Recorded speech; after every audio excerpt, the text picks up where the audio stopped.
Bonsoir mes chers amis, vous êtes bien sur News Jardin TV, la chaîne 100% jardin, plantes, botanique, jardinage et nature.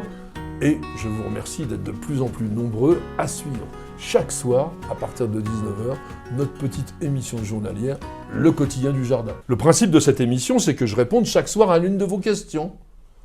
Alors je le dis toujours, mais pour les nouveaux, c'est important. N'hésitez pas à nous contacter. Il suffit pour cela, par exemple, de mettre un commentaire sur l'une des quelques 1600 vidéos qui figurent sur notre chaîne YouTube. Vous avez aussi la possibilité d'écrire via le site internet www.newsjardintv.com sur lequel il y a toutes nos vidéos qui sont bien classées. C'est facile de s'y retrouver, mais vous avez aussi plein d'articles qui peuvent vous intéresser. À partir du moment où la question que vous posez est un peu spécifique, eh bien là, nous avons besoin de photos, et le seul moyen pour nous les envoyer, c'est de nous faire parvenir un mail sur contact@newsjardintv.com. Pour ce soir, nous avons choisi la question de Cepa. C'est pas une vraie question, c'est presque un coup de gueule. Pour ceux qui veulent cultiver les chayotes ou christophines ou encore chouchou, eh bien vous en trouverez à 2,50 € le kilo dans les magasins Grand Frais, alors que l'année dernière, la ferme de Sainte-Marthe m'en a envoyé à 8 € pièce, plus le port. Cette réflexion, nous l'avons très souvent. Beaucoup d'internautes nous disent « j'ai de l'ail, j'ai de l'échalote, j'ai des pommes de terre que j'ai achetées dans le commerce, est-ce que je peux les planter ?» Il ne faut pas confondre les plantes de consommation. Les semences sont cultivées de façon très spécifique, sous contrôle, de façon à vous assurer que lorsque vous achetez un plant de pommes de terre, par exemple, ou un plant d'ail, eh bien, il n'y a pas de maladie, que la variété est bien celle que vous avez achetée, et surtout que la génétique est en permanence renouvelée, qu'il n'y a pas de dégénérescence. On peut s'assurer de cela sur une étiquette bleue qui figure sur l'emballage des plants et qui a été éditée par le SOC, Service officiel de contrôle et de certification. Donc on a, dans ces cas, des plants qu'on appelle certifiés.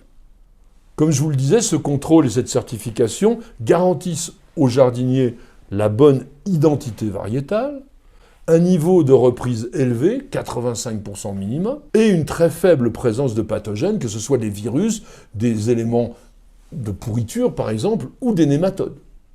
Donc je rappelle que pour toutes les plantes comestibles qui peuvent se multiplier par voie végétative, et d'ailleurs à celles que je vous ai citées, vous pouvez rajouter le fraisier par exemple, je vous conseille de ne jamais multiplier les plantes que vous avez vous-même propagées à partir d'un plan de consommation.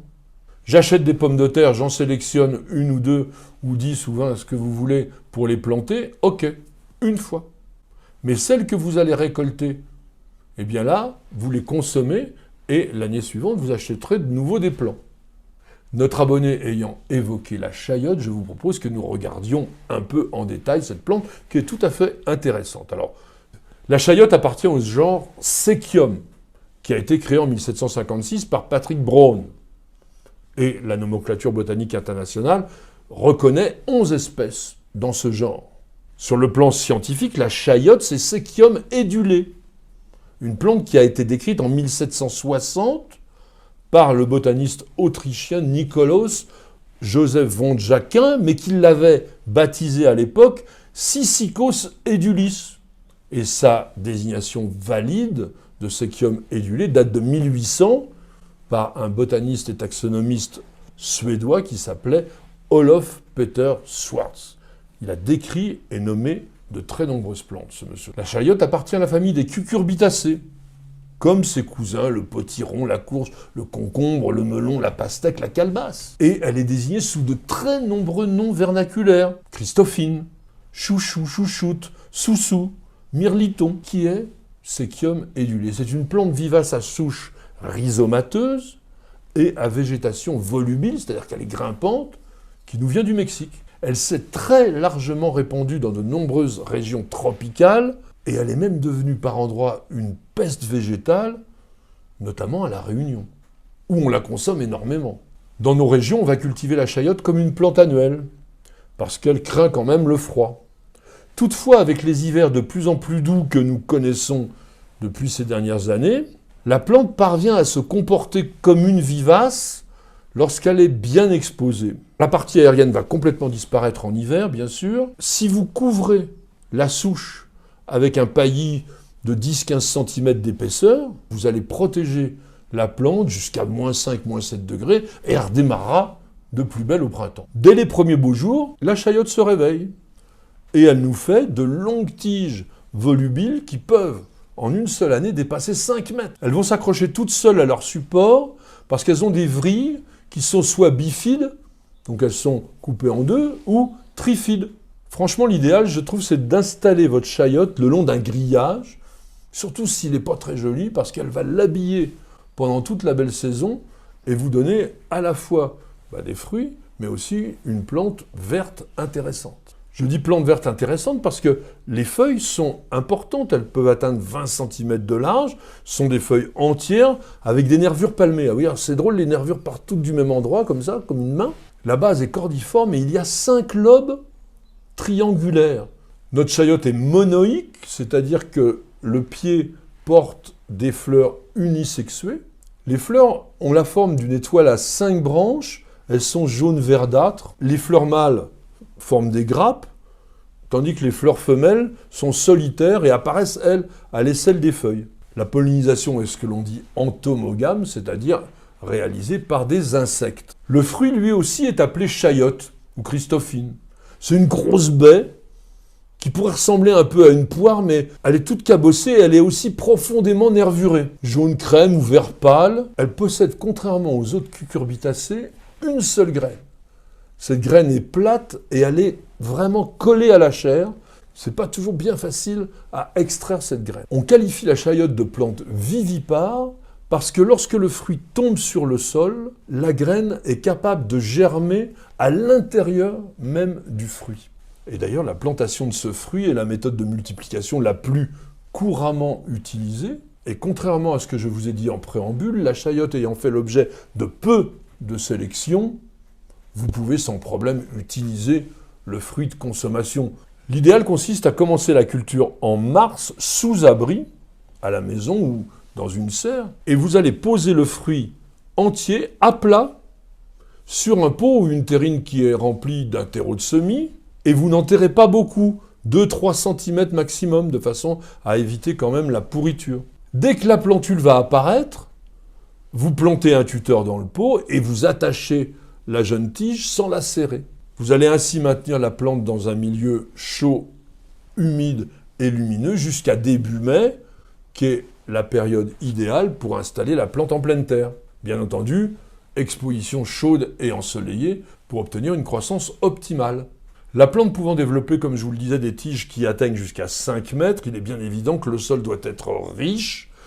Il doit être aussi assez profond, humifère et conserver la fraîcheur. De toute façon, toutes les cucurbitacées sont des plantes qui aiment beaucoup avoir de la fraîcheur, de l'humidité.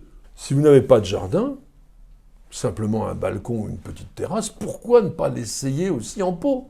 Un pot de 40 cm de côté, ça suffit et vous allez avoir une plante tout à fait intéressante. Mais il faudra envisager une fertilisation régulière pour alimenter correctement cette grande volubile. C'est une plante qui est cultivée depuis l'époque aztèque comme plante comestible. Toutes les parties, sauf les tiges, peuvent se manger. Les pousses remplacent éventuellement les asperges. Les feuilles peuvent faire un succès d'année des épinards. On les appelle d'ailleurs localement des braides chouchous. Et puis, même les jeunes tubercules peuvent être cuisinés à la place des pommes de terre. J'en ai jamais mangé, donc je ne peux pas vous dire si c'est très bon. En tous les cas, le fruit, lui, est intéressant. Et c'est celui qu'on consomme le plus souvent. On va le récolter en septembre-octobre. Et si on a pris des bonnes précautions, qu'on les place dans un endroit sombre, frais, hors gel bien sûr, et pas trop humide, eh bien vous allez pouvoir conserver ces fruits une partie de l'hiver. On connaît surtout la christophine au gratin, servie dans les Antilles, mais sachez que l'on peut aussi faire des potages avec la chayotte, l'utiliser dans les currys, avec les viandes mijotées, et il y en a même qui font des desserts, de la compote, de la confiture, et même des gâteaux. Merci à tous et à chacun de nous avoir suivis. J'espère que vous aurez découvert une plante qui vous intéresse. Et puis je vous incite à tenter sa culture. C'est vraiment très spectaculaire. Et puis vous nous direz ensuite si vous avez apprécié son goût. Grâce à vos très nombreuses questions, mais aussi bien sûr un peu à mes réponses, nous constituons ensemble de jour en jour une véritable encyclopédie vidéo des plantes du jardin. Mais si vous voulez avoir justement accès à l'ensemble de cette collection, il faut devenir membre de News Jardin TV, le club, et je remercie tous ceux qui nous ont fait confiance depuis le début et qui sont de plus en plus nombreux. C'est très facile. Vous appuyez sur la petite fenêtre « Rejoindre » qui figure en haut à droite de notre page d'accueil sur la chaîne YouTube. Et ensuite, Google vous donne toutes les modalités, et ceci en toute sécurité. Je vous souhaite à tous et à chacun de passer une excellente soirée, et je vous donne rendez-vous dès demain pour un nouveau numéro de notre petite émission Le Quotidien du Jardin. C'est sur News Jardin TV, et nulle part ailleurs.